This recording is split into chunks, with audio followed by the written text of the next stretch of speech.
Evgeny Prigojine est mort dans un crash d'avion.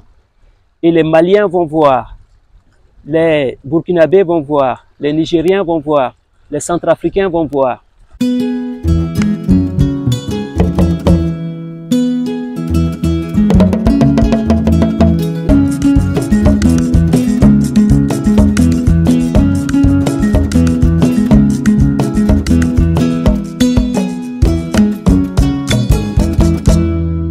Evgeny Prigojine est mort dans un crash d'avion.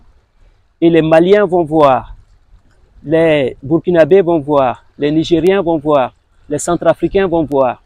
Thomas Sankara disait, l'esclave qui n'est pas capable d'assumer sa propre révolte ne mérite pas que l'on s'apitoie sur son sort.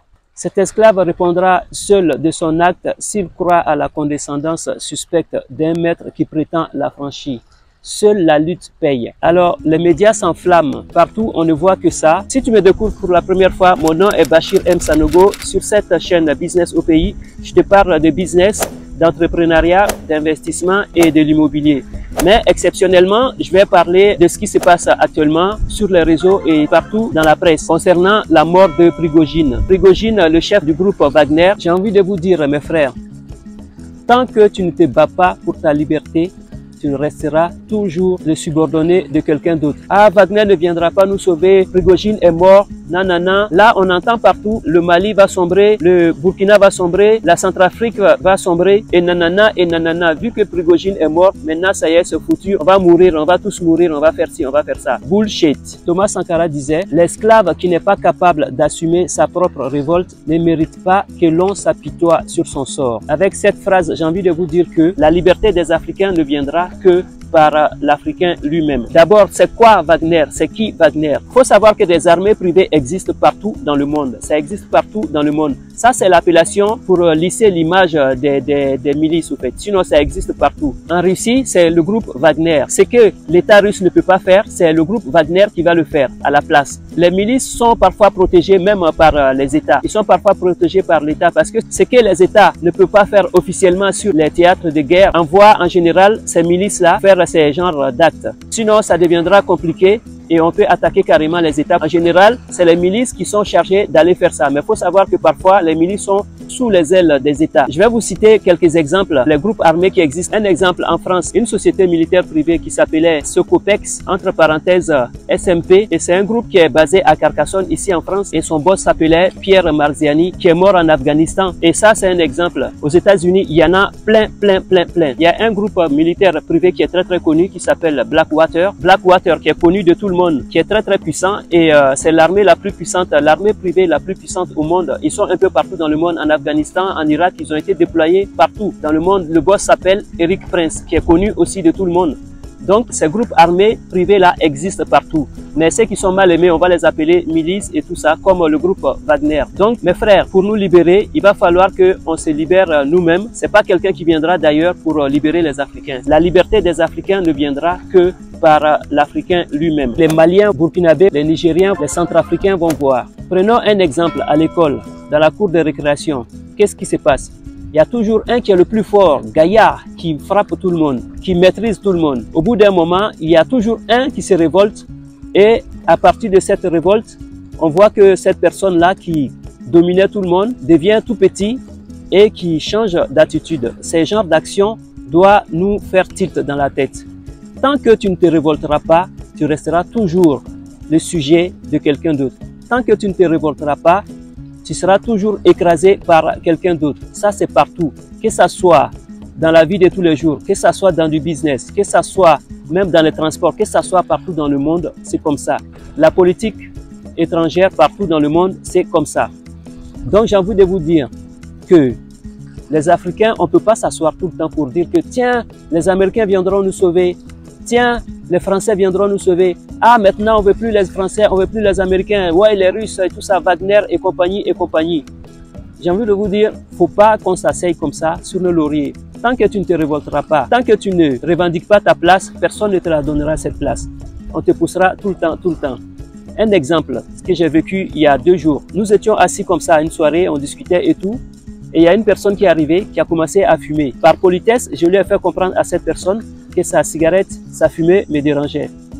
Mais elle s'en fichait, au fait, elle a continué à fumer. Et pour enfoncer le clou, qu'est-ce qu'elle a fait? Elle m'a demandé, tiens, il y a le cendrier là juste à côté, tu peux me le passer? Je lui ai passé le cendrier. Elle a continué à fumer sa cigarette du début à la fin. Et qu'est-ce qui s'est passé encore par la suite? Elle allume encore une deuxième cigarette. Elle commence à fumer et la fumée me dérange. Au bout d'un moment, je me suis levé, je me suis déplacé, je me suis assis ailleurs. Vu que nous étions un groupe, ils m'ont rejoint, les gens m'ont rejoint au fur et à mesure. Qu'est-ce qu'elle a fait, cette personne? Elle est revenue encore. Cette fois-ci, elle a sorti une cigarette électronique. Elle a commencé à fumer. Et là, c'était la cerise sur les gâteaux. Qu'est-ce que je lui ai dit à cette personne? Je me suis bien fait comprendre par cette personne et elle a compris que la cigarette me dérangeait. Et qu'est-ce qui s'est passé? C'est elle qui s'est déplacée maintenant avec sa cigarette électronique. Donc, tant que je n'aurais pas fait comprendre à cette personne, franchement, que sa cigarette me dérangeait, elle allait continuer à le faire tout le temps. Vous savez, c'est nos frères européens. Et tant que je n'aurais pas fait comprendre à cette personne que sa cigarette me dérangeait, vraiment, d'une manière frontale, elle allait continuer tout le temps à le faire. Vous pensez que les esclaves, à l'époque, quand on parle de l'esclavage qui a été aboli et tout ça, vous pensez que c'est les Blancs qui sont venus qui ont dit oui, à partir d'aujourd'hui, on arrête l'esclavage? Non, il y a eu des révoltes partout. Il y a eu des révoltes partout en Haïti, sur le continent. Sur le continent, ce qui s'est passé, on n'en parle pas beaucoup. Sur le continent, ce qui s'est passé, quand on attrapait les chasseurs d'esclaves et tous les trucs comme ça, quand on les attrapait, qu'est-ce qui s'est passé? On les ligotait tous. On les attachait tous autour d'un grand bois et on laissait un qui assistait à la scène et on mettait du feu.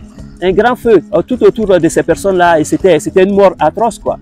Donc, quand on mettait le feu et tout ça, ça se passait devant un survivant. On libérait cette personne-là qui partait raconter ce qu'il a vécu, ce qu'il a vu, ce qui a été fait aux esclavagistes. Ils ont pris beaucoup de recul avec ça. En Haïti, qu'est-ce qui s'est passé? Il y a eu la révolte des Haïtiens, ce qui a poussé les esclavagistes et même les États, parce que l'esclavage était organisé par les États. Ça a poussé les États à prendre cette décision-là d'abolir l'esclavage parce que ça devenait trop coûteux et trop dangereux et les gens se révoltaient de partout. Donc, les Noirs ont pu obtenir la abolition de l'esclavage. C'est pas venu comme ça d'un claquement de doigts. On vous fait croire parfois que l'esclavage a été aboli par les Blancs et machin et tout ça. Non, c'est pas ça. Il y a eu des révoltes. Donc, c'est ce qui se passe aussi actuellement. C'est pas l'esclavage, mais le néocolonialisme qui est en train de se passer. Les pays qui veulent absolument garder les autres pays sous leur domination. Tant que tu ne tapes pas du poing, tu vas rester sous la domination. Peut-être le Mali le fait d'une manière peut-être pas comme il se doit et comment, mais de toute façon, ils font ce qu'il y a à faire. Ils se battent pour leur liberté, ils se battent pour leur dignité. Donc, ça va être comme ça, au fait. Tant que les gens ne tapent pas du poing, tant que tu ne revendiques pas quelque chose, on te dira pas, tiens, ok, tu es gentil, donc voilà, je vais t'acheter ci comme ça, je vais te prendre ton or que j'achète à 0%, je vais te le acheter à 10%. Tant que tu ne revendiques pas, tu penses que ton pétrole qu'ils achètent, ils exploitent et qu'ils te donnent juste 10% de ce qu'ils gagnent et que eux ils gardent 90%. Tu penses qu'ils vont te dire, bon, ok, tu es trop gentil, je vais te donner 50% et je vais prendre 50%. Non.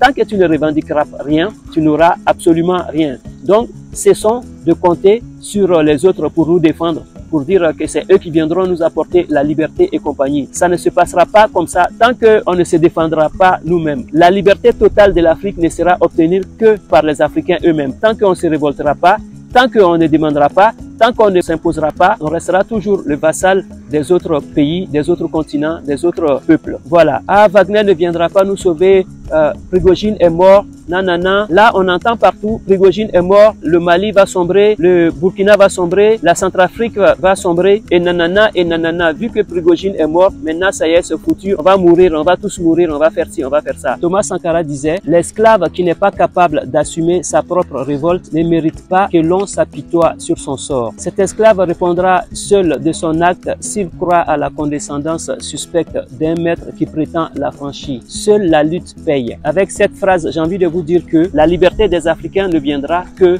par l'Africain lui-même. Donc sur cette phrase, je te dis au revoir. J'espère que tu as aimé la vidéo. Si tu as aimé cette vidéo, like-la, partage-la, active ta cloche de notification pour être informé des prochaines publications. Et je te dis à bientôt pour une nouvelle vidéo. Ciao, ciao, ciao.